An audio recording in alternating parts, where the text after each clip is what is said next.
Inaasang bubuhos na mamaya ang mga motorista panorte sa North Luzon Expressway at sa gitna ng unti-unting pagdagsa ng mga motorista, isang aksidente ang naitalo roon kanina. Mula sa NLEX, may ulat on the spot si Sherry Ann Torres. Yes, Rafi, isang vehicular accident ang naitala ng NLEX kaninang pasado alas 7 ng umaga. At ito ay nangyari doon sa kilometer 48 o partikular doon sa Candaba Viaduct, pa-northbound.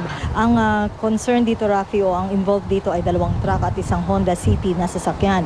Ang rason daw dito, nawala ng preno ang 18-wheeler truck dahilan para mahagip ang isang 22-wheeler truck na tumama naman sa isang Honda City na sasakyan. Ang resulta, nagkaroon ng minor injuries ang 4 na sakay ng kotse at 2 naman na nasaktan na sakay ng 18-wheeler truck. Agad din daw silang pinauwi na, sabi ni Robin Ignacio, ang pinuno ng NLEX Traffic Safety Management Department. At samantala, dahil sa inaasahan ng pagbuhos sa mga sasakyan mamaya, imbes na alas 2 ng hapon, ginawa ng alas 12 ng tanghali ang pagbubukas ng tinatawag na Express Exit Scheme sa kahabaan ng NLEX at SCTEX. Ito yung pagbubukas na lang ng isahang exit point sa mga babiyahe panorte na aabot sa Tarlac at Subic area.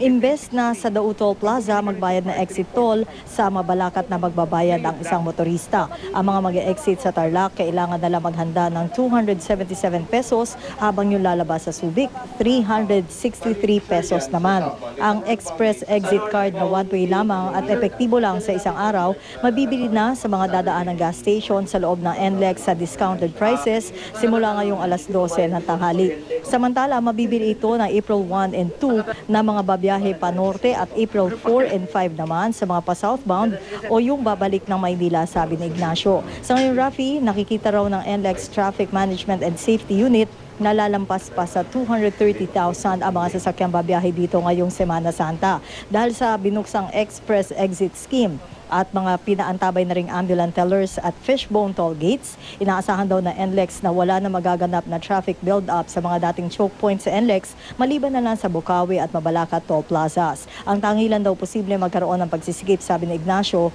ay yung sa San Simon toll exit area. Karaniwang umaabot sa 57 minutes ang travel time na isang motorista mula Balintawak hanggang Dao Toll Plaza. Samantala sa SCTEX naman, 45 to 50 minutes. Target na NLEX maibaba sa kalahati ang 107-minute usual travel time sa NLEX at SCTEX, sabi ni Ignacio. Samantala, kasama sa mga pinaghahandaan ng posibleng senaryo na NLEX ang magiging maagang pagbabalik Maynila na mga nagpupuntahan ngayon sa mga probinsya panorte dahil sa bagyong Chedeng.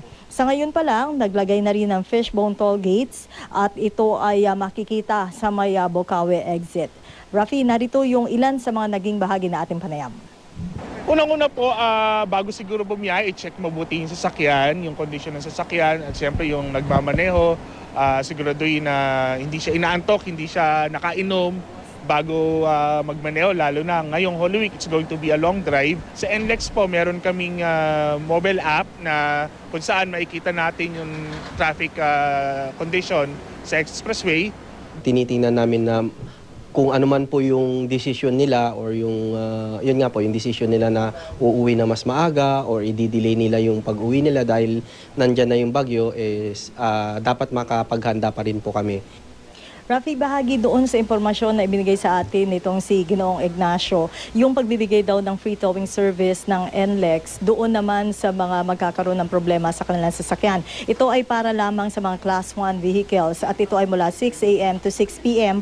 ngayong araw at bukas. At muli mauulit yung free towing service na ito doon sa araw naman ng Sabado hanggang Linggo, 6 a.m. to 6 p.m. din. At sa ngayon nga, Rafi, dito sa monitoring center ng NLEX, makikita natin na simula na magkaroon ng traffic build-up doon sa may Balintawak Toll Plaza. Ito, Rafi, nagsimula bandang alas 11 ngayong umaga. At doon sa bandang bahagi naman, bandang baba na screen naman dito sa monitoring center, maging doon sa kilometer 82 o doon sa may Dao Toll Plaza ay nagkakaroon na rin ng volume ng mga sasakyan at ito rin, Rafi, ay nagsimula pasado alas 11 ng umaga. Indikasyon na unti-unti na nga na sumisikip yung daloy ng trapiko doon sa mga bahagi na yon dahil na rin sa pag-uuwian na ng mga papunta sa norte. Rafi?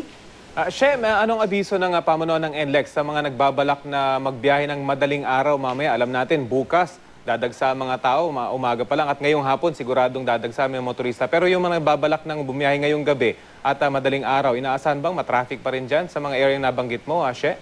Oh, actually, Rafi, kung madaling araw, baka mas magkaroon pa ng chance na maging maluwag yung magiging pagbiyahe nila. No? Pero yung ngayon kasi, based dito sa nangyayari, o nakikita natin na pag-build up ng volume ng mga sasakyan nga na dumarating, tanghali talaga, inaasahan yung pag-build up ng traffic. Dahil nga yung iba na mga offices natin, no, particular yung mga government offices, ay nagdeklara kasi ng half day, habang yung iba naman ay talagang hahabol dito sa pag-asa nila na magiging magaang yung biyahe dito sa kahabaan ng NLEX at SCTEX. Rafi, ang sinasabi lamang dito ng NLEX officials na nakausap natin, hanggat maaari sana ay agahan yung pagbiyahe. Yun nga lang, dun sa nakikita natin ngayon na bilang nitong mga sasakyan o volume ng mga sasakyan na dumaraan ngayon dito sa May Bukawi at lumalabas doon sa Dau, it seems like marami talaga yung nais na makarating agad. Kaya ngayon pa lamang na oras na to, nagkakaroon na ng traffic build-up doon. Rafi?